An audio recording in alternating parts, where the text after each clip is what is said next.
Oh, so I will make this one in English.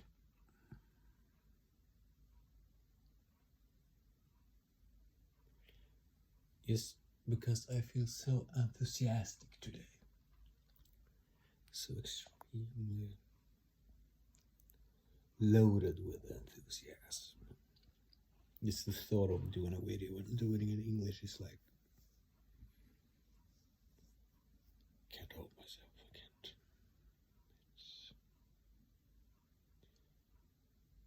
It's so thrilling. It's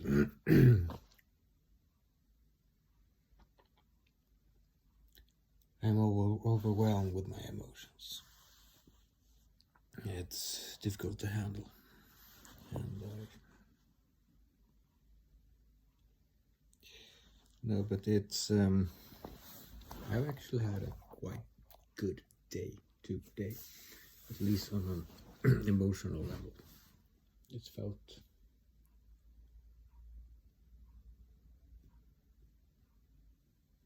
good in some way.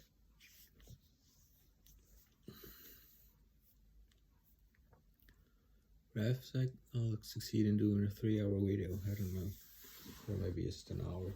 Let's see what happens. Who knows? 2 minutes. 20 seconds to go.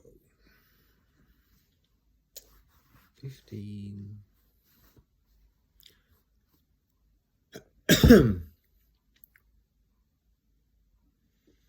I've actually been reading a bit more than usual. Last couple 24 hours or 48 hours or so. I've been reading Cialdini's Persuasion.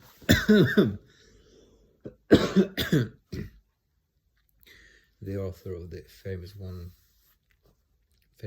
influence book. Now his complemented. Is that the same word? In the English? A compliment, isn't that a compliment? Anyway, I'm confused. Compliment. Maybe that's not a. When you say something good to someone, is that a compliment? No, that's just a Swedish word.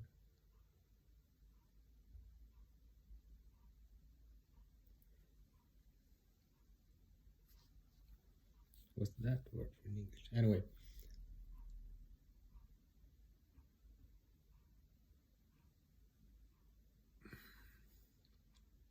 His my English is very ringrostig.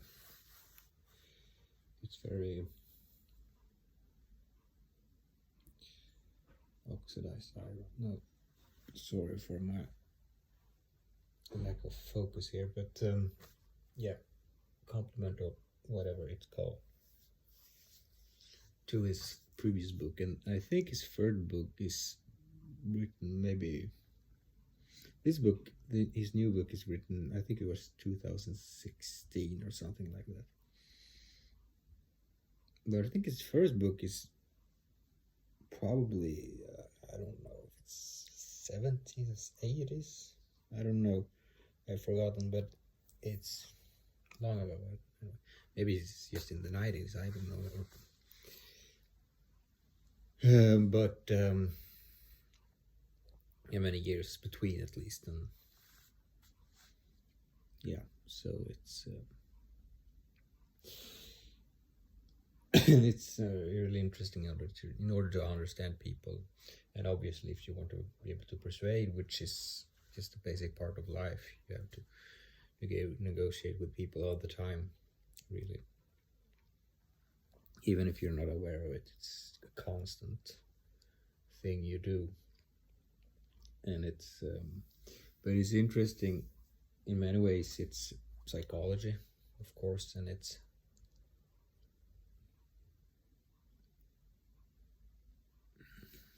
something that I read today that is I do not like that it is that way. I don't know why I don't like it, but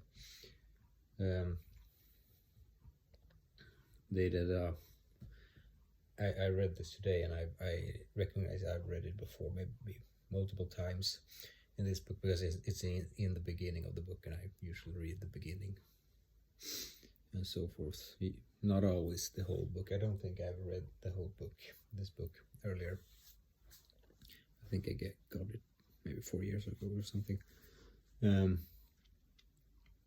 But 5 years perhaps. Anyway, what I read today again was that there was, in the beginning of the e-commerce, I don't know if this is in the late 90s or maybe, no, it can't be. It's probably, anyway, it doesn't matter. It's beginning of the e-commerce, when websites are still like really simple. So it's in the beginning of the, maybe even in the internet in some ways. At least if you judge by the layout, it's really simple, and it looks like Windows XP or something. They had usually when you have in marketing, like an email or just marketing in business in general, it's an issue to get people to focus on. This is how they describe it, to focus. You don't, when you have a product that's more about quality than price, you can never like beat the competition that's focused on price, because if you try to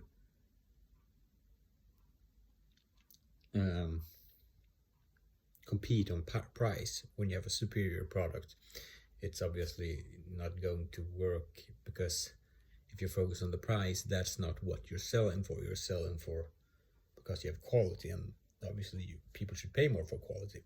So, and it's better to focus on what the quality is, and that's presented as an issue, which I'm not being aware of. Like, for me, it's sort of, I don't know exactly why the author put it that way.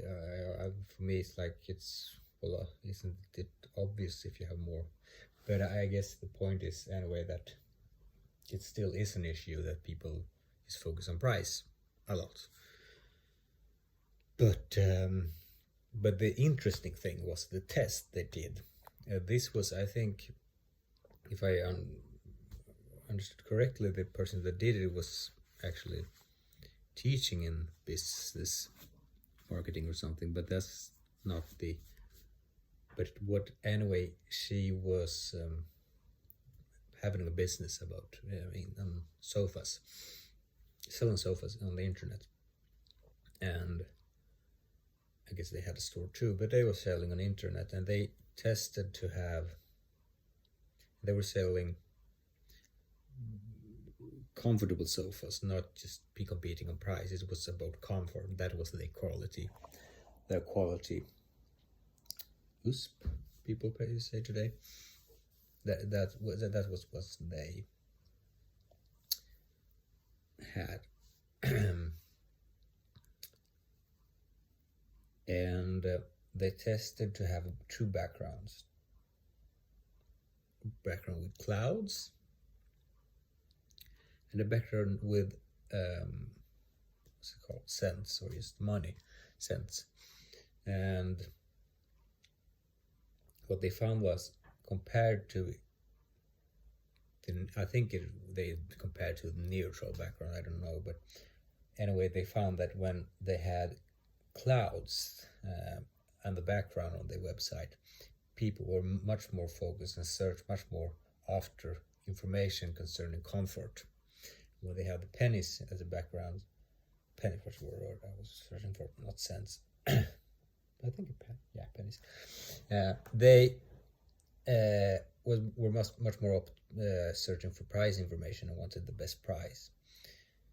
And so the thing about, and this is what I do not really like that it's so simple, like and it's basically, this is often discussion about, basically I think it said that Daniel Kahneman was asked to give not advice, but explain something as good as possible, and he gave a sort of almost a lecture, a really long answer, but one comment he made could explain maybe basically all that he said, and that comment was, see, I remember it, nothing is as important as you think while you're thinking about it. And the point there is that you overvalue things that you're focusing on. It's sort of what you're focusing on is sort of all in your world. That's your, and I thought like exactly the same thing that the author continued to discuss, that isn't that sort of a good thing you want. How would it be if you were focused on, I mean, I guess the brain is made that way, but it's sort of a bias, and it's Charlie Munger would call this availability misweighting, calling it like when I'm not near the girl I love, I love the girl I'm near. That's his one way he presents to that, and which is one type of that. He says it as a joke, but it's, you really understand what he means, and it's always like the same thing when we have scientific evidence. If you're focused on lots of, I think it's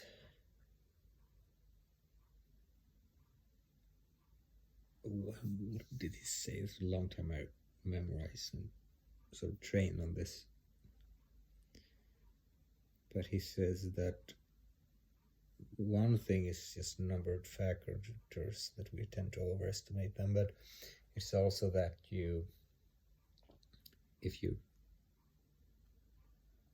I think it's basically this confirming evidence, or just pros and cons, sort of like you have to do.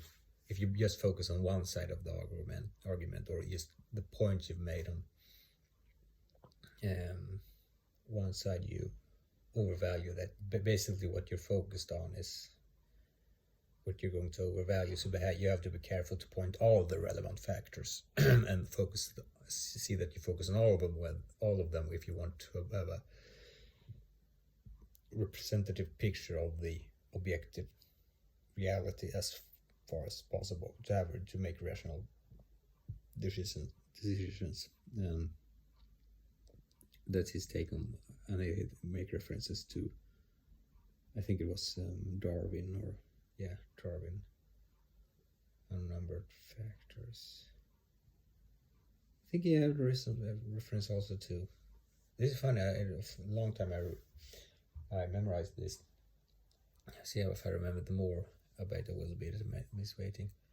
It was about something about senators and or antiquities, sort of notices. What's it called? Notice in Swedish, from your phone. Notices.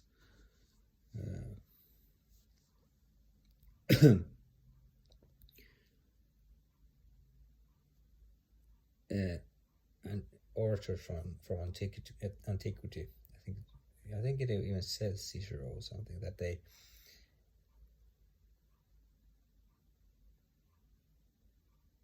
I've forgotten, I think. Maybe it's that they were focused on it. I mean, they understand how to make you I've forgotten this. They highlighted something in some way.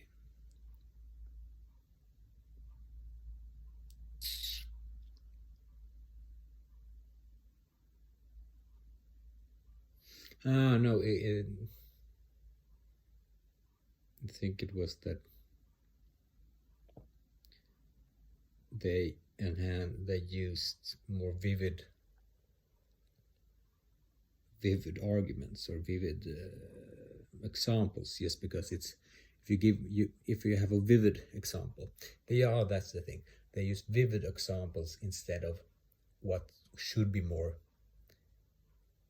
rational. If you want to have a reason for your argument, you could provide a vivid reason, or you could provide a really rational reason, the reason that should be the one that makes you decide in that direction.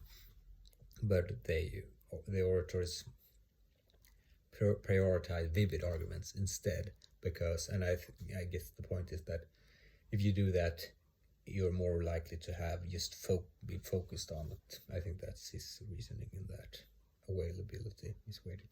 And to go back to Kahneman, like nothing is as important as you think while you're thinking about it.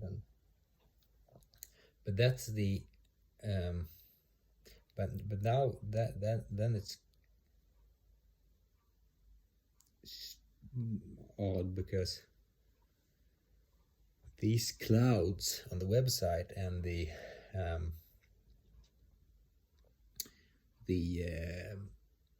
pennies, you don't necessarily think about them when you're on a website. And that's the point there, that you do not have to be aware of being sort of focused on it. And he also has, I think, don't remember if it's before this discussion or after the website thing, but it's about advertisement and just generally when they've done experiment, people reading a text, and they're shown, I think it is products, or just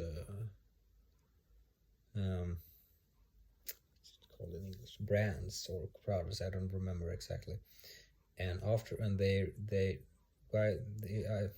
if I understand, it's sort of on the side of the text or something, and they, in some ways, it's just they make it as you're not perceiving it. In some way, you're so focused on the text that you're not perceiving it, so you don't necessarily recognize it, or you don't know that you have been in your site, you have somewhere registered that.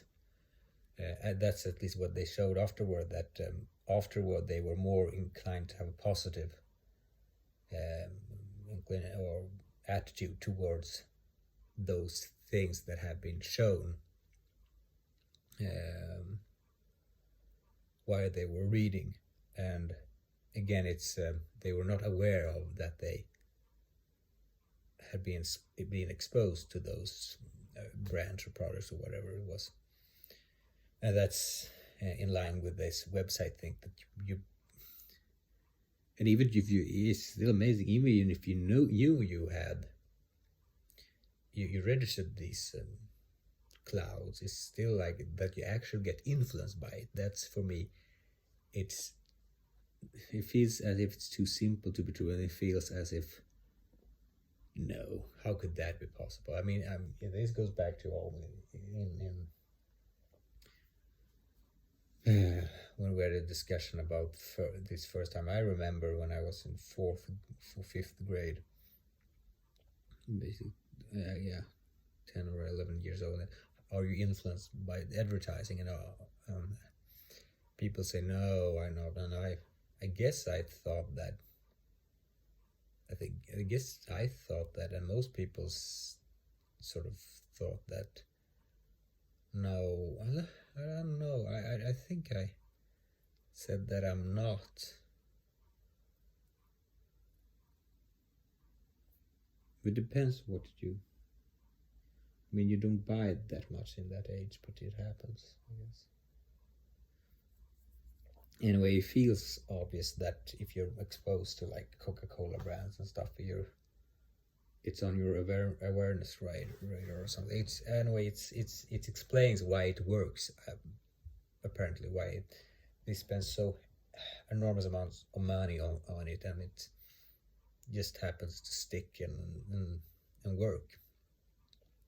And if I'm being honest here, I don't think I've been so much focused on that when it comes to marketing. I'm more focused on sort of driving sales stuff, but like marketing that drives sales. But I mean, this is, in order to that to happen, you need perhaps that first process. I don't exactly know how it works, but and it's because in some marketing ideas, like usually it's common to think about marketing like first, like the, I don't know, I forgot the word, but sort of a nurturing part, and then you have a part where you're driving sales. In the first part, I'm not sure I've been thinking about marketing much in that way, but it's still like, I'm not sure if should it be divided in that way. I mean, should you produce marketing that's not driving sales? I mean, if you could drive sales on those two, I mean, should you just put out something that's not driving it, and then you have marketing that's driving it? Or could you just form the that's driving sales in the same way? It gets sort of the same purpose. You actually see the exact same thing. So the second time you have the exposed part, and third and fourth, you don't have I'm just thinking open. I'm not sure you need to have a separate. Maybe you can, but if you have the same as when you're just driving in sales and marketing that is associated and rigged in a way with a call to action that means sales, especially on the internet. I mean, is it necessary to have the first? I mean, it's still the same. You could use the same, I guess. I don't know, but that's another thing. But I do not like that it is that. I mean, I do like that the brain makes associations and stuff, but in some ways it feels too simple. You go to a website that sells sofas and it's clouds on the background, and that will make you more inclined to search for comfort features and comfort information. And if it's pennies in the background, you're more inclined to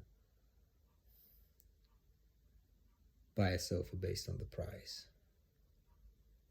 That's weird. It's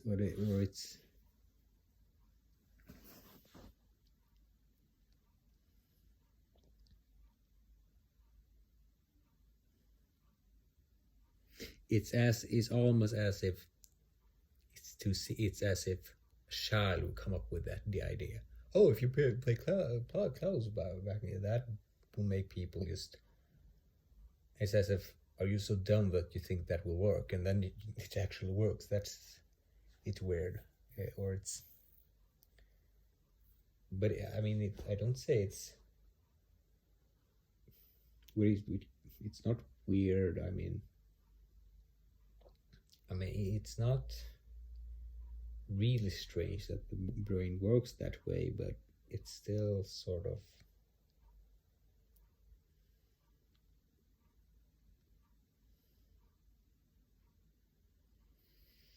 But it shows the availability bias, and he does not use that word here.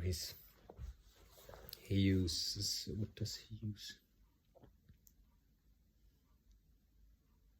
By the way, the overall structure in his book, this new book, Persuasion, I have a difficulty in just grasping, because he talks about persuasion, like sort of the moment before a decision is made. And that's. And I'm not sure how I should like. For me, it's easier to just line up the biases or the tendencies one by one, but he's sort of talking about the moment before, and it's fitting everything, all the psychological tendencies or versions of psychological interesting behaviors or perception.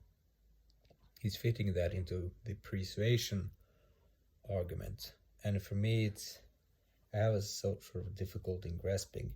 We just get an overview of it, what he actually how is. But I guess it's because I try to. Yeah. But it's interesting anyway. And I could go on about things I read earlier days, and this is also things I recognize I've read before, and he talks about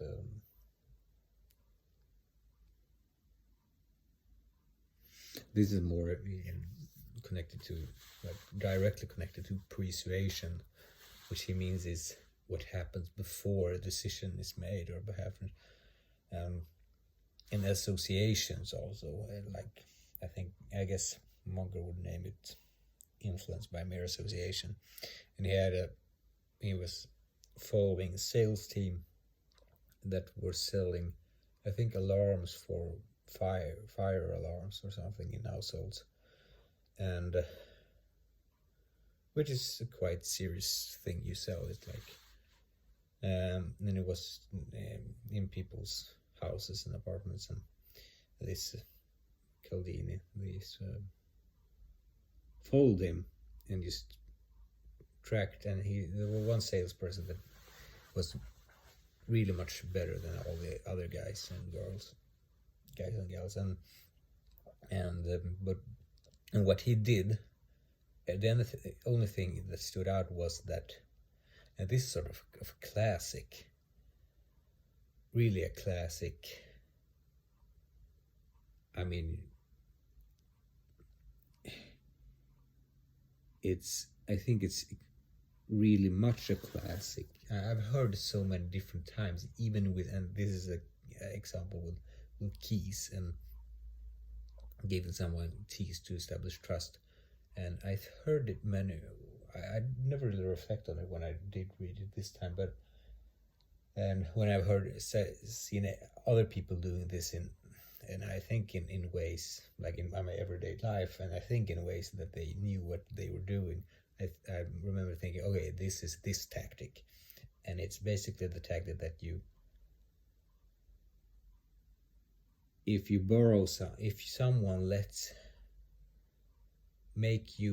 if someone makes you borrow them something, it's sort of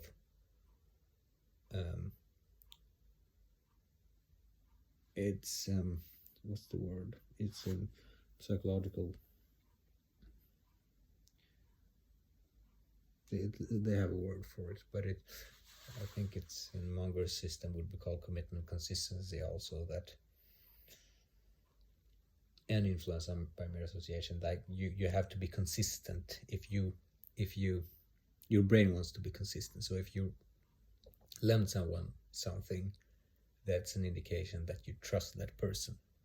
And if that person in any way makes you borrow them something earlier, just in some way, it makes you think, even if you sort of, it's weird in some way, because you force your brain to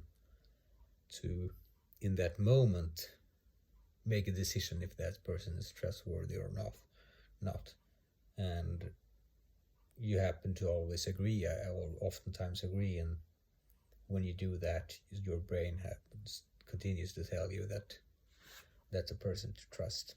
And I think it's Benjamin Franklin has a similar way, but I don't remember if it's Munger mentioned this under commitment consistency also. So, and it's basically that he asked to borrow someone's book, and that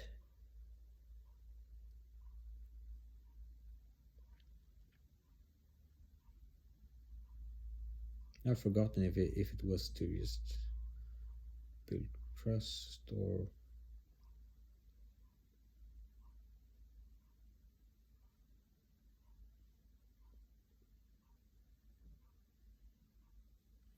Anyway, it's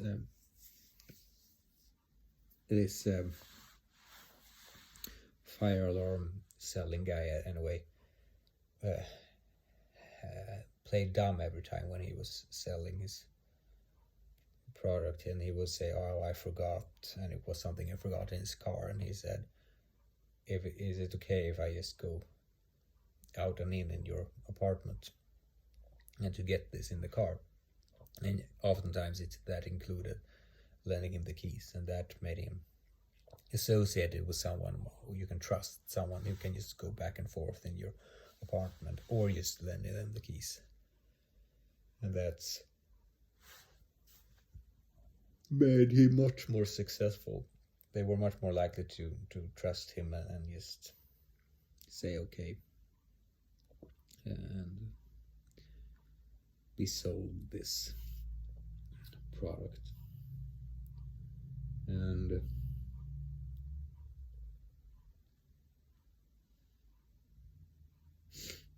yeah.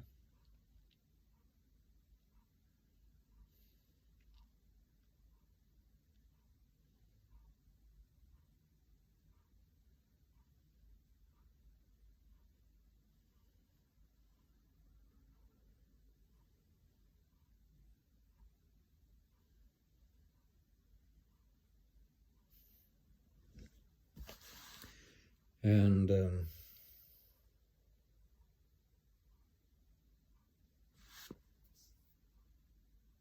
so I guess it's yeah, anyway. So it's the cloud thing that you're sort of influenced by something is associated with, and you ever don't even perceive it as. What is more, it's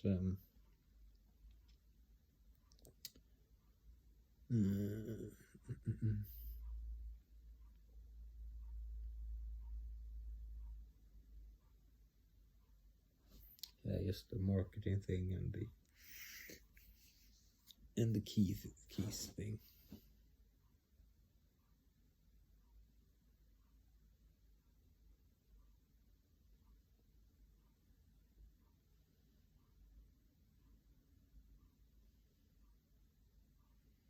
That's what I remember for now. And it's interesting, but yeah, I do not know why, but I've not been very motivated to read this book. I don't know why really, but I do think it is a topic that's interesting, but I like the thing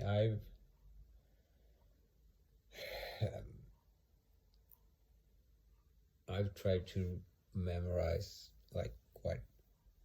I put a lot of time memorizing the way Charlemagne system is, and 25 cognitive biases, cognitive tendencies is called them. And the one thing that originally made me, well, there are many factors, I guess, that why I memorized them so deeply, but I have heard that it was used in business settings, and I had heard that it was used to persuade, but if I remember correctly, the thing that was the reason I wanted to learn them originally, my way of thinking about it, if I could remember correctly, was that it was because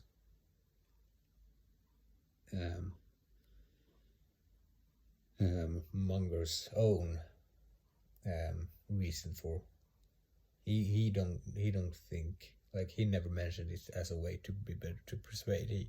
He think you should learn them because you should because it makes you a better thinker. You can see your flaws in your own thinking and so forth. And that's what, as far as I remember, the reason I learned them but I had been focused on them for quite some time, and I've been reading about them for multiple reasons. But and the thing that finally made me learn them was when he said that any intelligent guy could learn them in a week. That made me sort of motivated. Just okay, I'll do it. So, but probably I already mentioned this in some video sometime. But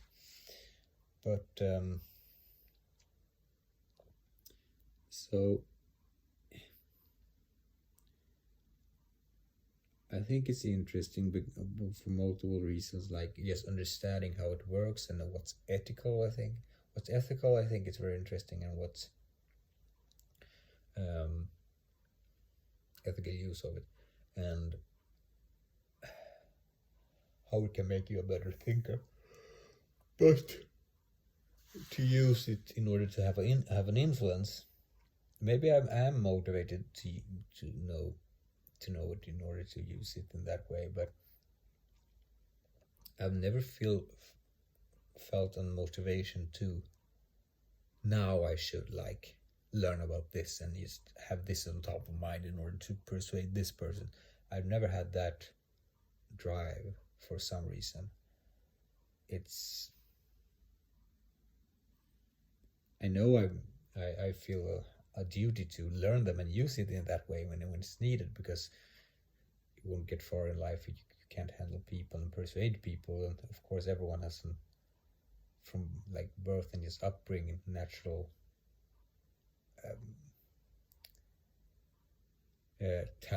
talent on different levels to persuade and use these biases, even we're not aware of it. But I never felt when I think about it, I feel like, oh, that would be nice to have, but never really felt like sort of drive to use it. But which is why I'm not so focused on using it myself, even though perhaps I should do more. But I do educate about it, and that's sort of one of my, since it's become some sort of area of focus, I realized the quite large applicability of it in business settings, and that's, but I never really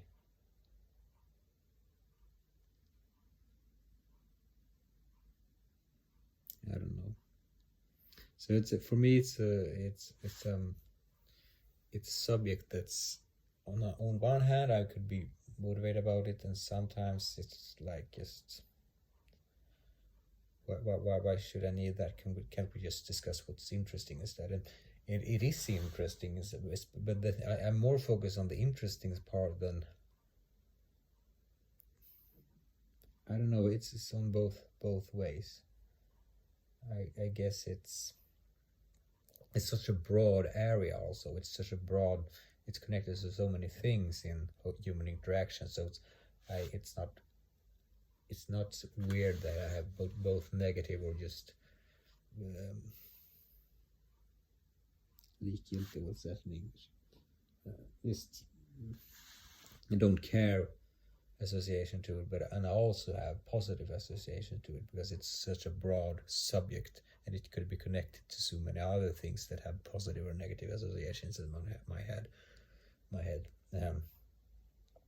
Like, it's interesting how people behave, and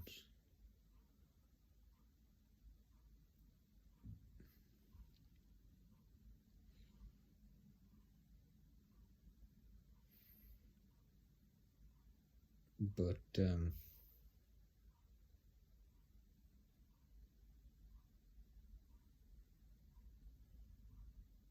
like the most interesting parts about this is almost the when I understood how this had come to, like, the scientific and even the philosophy of science, and behind this, if I remember correctly, it's philosophy of science or national economic.